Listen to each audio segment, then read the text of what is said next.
Colores de otoño en el Real Jardín Botánico de Madrid.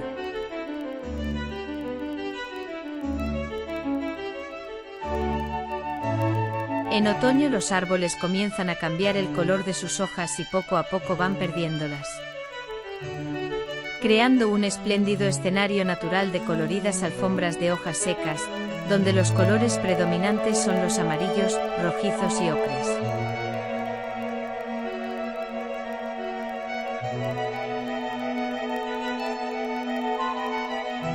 Una alfombra de hojas ocres y doradas de las especies caducifolias. El jardín invita a disfrutar de un paseo, apreciando los cambios de la estación.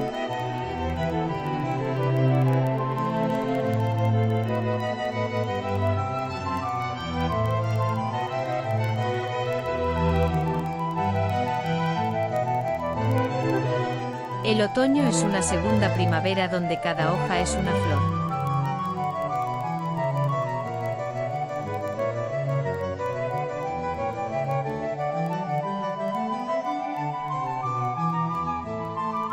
Las hojas no se retirarán de los espacios seleccionados por la jardinería y arbolado hasta que se inicie su deterioro y el color de las mismas.